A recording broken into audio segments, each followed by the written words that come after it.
Nick.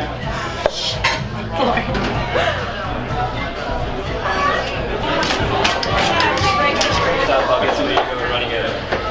Are we getting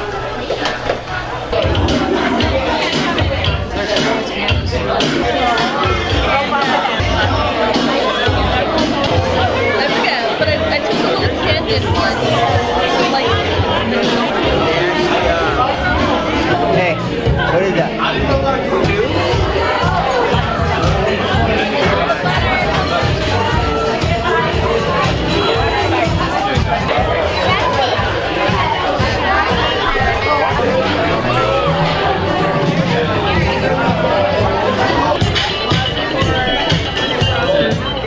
Ago, a lot of us young Democrats came together and we said there has to be something, there has to be an event where we bring the whole party together, we bring all Democrats together, especially after the primaries. We know that during the primary election we choose our candidates and we have tough fights, but that there has to be a time where we all just come together, sing Kumbaya, and get ready and look towards the bigger fight, which is in November. Right? We can't have Democrats working against Democrats, am I right? We have to be working together so we can beat the Republicans, am I right? We have issues that are too big than our petty, small politics, am I right? So we got to keep working hard and keep focused on the prize, am I right? So that's what we're here for. That's what the purpose of this breakfast is, and that's why we will do this every single year. That deserves an applause. The Kern Community Leadership Coalition is a group that is a think tank that will drive local political action. Our momentum has started a year ago. It was founded in 2013, and it is growing. The kind of issues we work on, just so you know, include the expansion of public-funded schools in California, voter registration, an educational justice program to help you parents know your rights and resources. And speaking of resources, the Kern Leadership Coalition also provides resources for candidates. We give them all the information they need to run for office and resources for their campaigns, including vendors and consultants. Our mission is to create a solid infrastructure to bring together all the leaders of the various progressive circles in Kern County in order to create a stronger, solid, permanent infrastructure to support the candidates in our communities. We believe candidates that are recruited from within our communities increase the quality of life and governance at all levels. Now, how do we do that? We do that by bringing our community together so that the collective becomes a driving force in governance in Kern County. We create a support system for our leaders who represent the community. We help them get elected. Now, I know that sometimes we get discouraged. I know sometimes that we get apathetic and cynical because we believe in hope and change, and sometimes good candidates and the hope in good candidates gets beat out by a political system that rewards the sleazy politicians and damages or punishes the politicians or the statesmen that are honest and fair and transparent. And we feel like we don't want to go around this cycle. I've heard so many times, this year doesn't feel the same as 2012, right? I hear that this year, I'm just not as energized. Well, this year feels different for me too. It feels different for the residents in Arvin who are evacuated because of lax oil regulations on the oil industry, right? This election year feels different for Jerome on the east side, whose dad's unemployment benefits ran out because Congress failed to renew them. This election year feels different for Jessica, who works in downtown, who by now in 2014 would think that she would make just as much as her male counterparts, but still has a glass ceiling to break through. This election year feels different for the 11 million people who are undocumented, who, although some have the relief of DACA, are in fear of their parents being deported and break up families.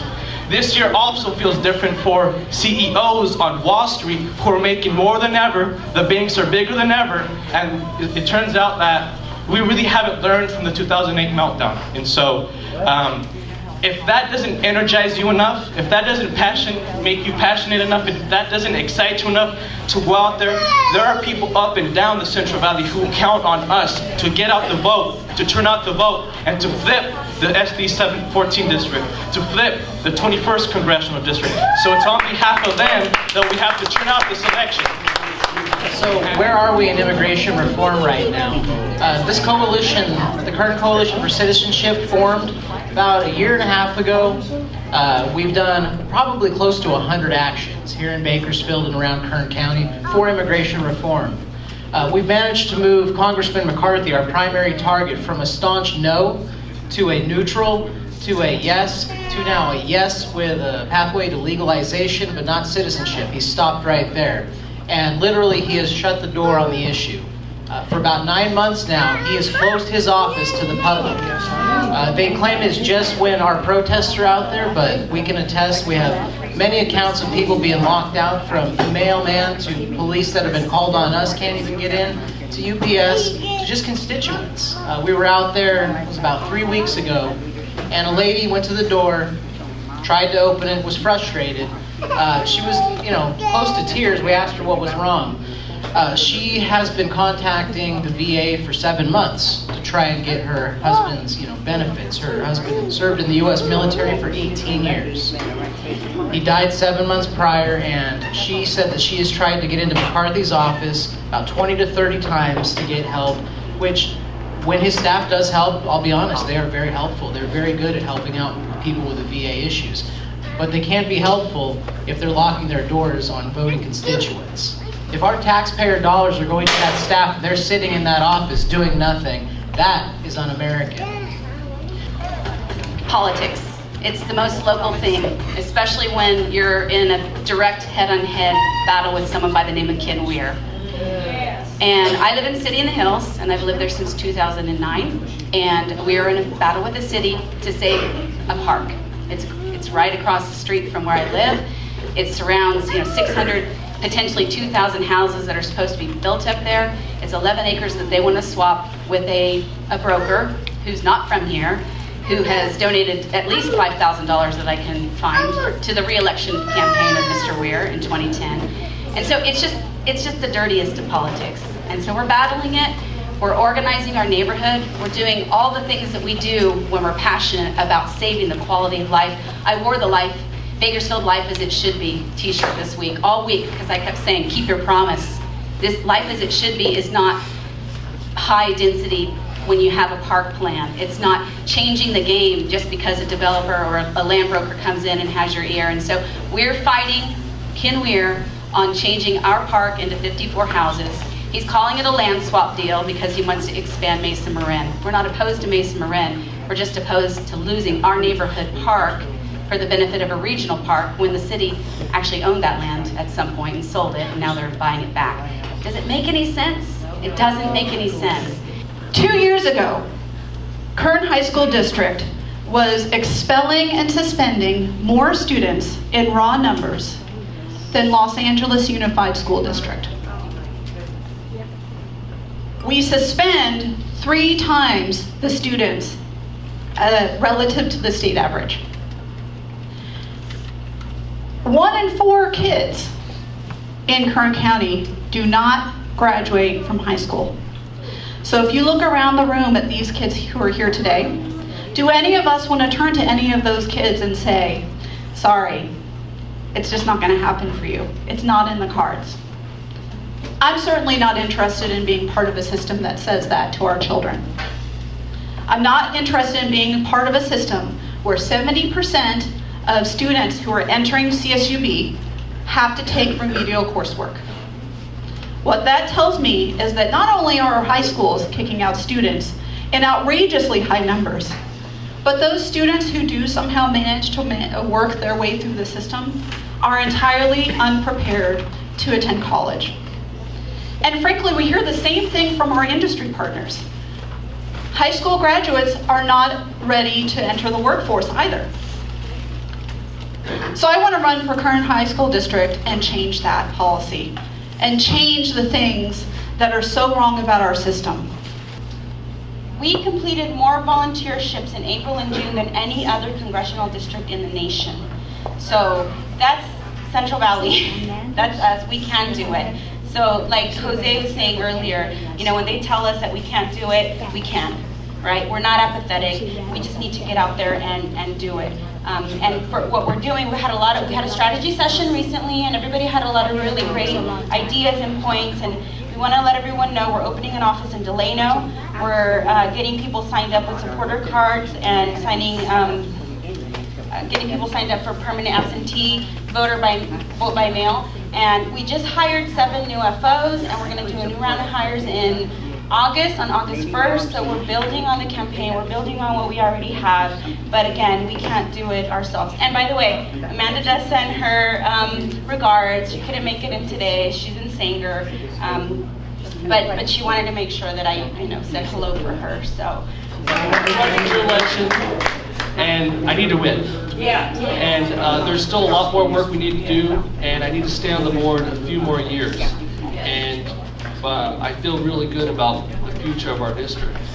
So what we've been doing since February is we've engaged in a listening campaign. So rather than all the other campaigns that have gone out and just told people what they wanted the voters to hear, we're actually taking the time, knocking on doors, calling people to listen to people in the community of what they have to say. And we're hearing some great things about their concerns and their hopes for their children, not only in our schools, but also in our community. This is valuable information. We've already knocked on over 1,500 doors, and we've conducted over 500 conversations already with people within my trustee area. And we still have a lot more work to do. So we want to do this because we want to learn about our neighbors. We want to always continue to engage. A lot of us, we make assumptions about how the neighborhoods and how people in the neighborhoods feel and what's going on. But it's not until we actually have those conversations that we actually know. Does anybody know the top 2 excuses that voters say? I don't want to get called for jury duty. Okay, that's one of them, but that's not one of the main ones. Anybody else have an idea? My husband votes for us. We hear a lot of out there door to door that I don't vote, I don't vote, I don't vote, I don't vote, I don't vote. Door to door, knock, knock, knock. Hey, with the Democrats, oh, I don't vote, And it's a bad habit that we're building. So we need to go out there and talk to all the voters and make sure every vote counts. And like everybody said here, the grassroots, that's where it's at. Individually, maybe we're not, our voice isn't that loud, but if we come together as a whole, we can really make a difference. And that's where it's at. So I just wanted to mention that if you guys haven't seen me knock on your door yet, you guys haven't, that you need to talk to your friends and family about voting, because that's where it lies at. We can only make a difference if we work together.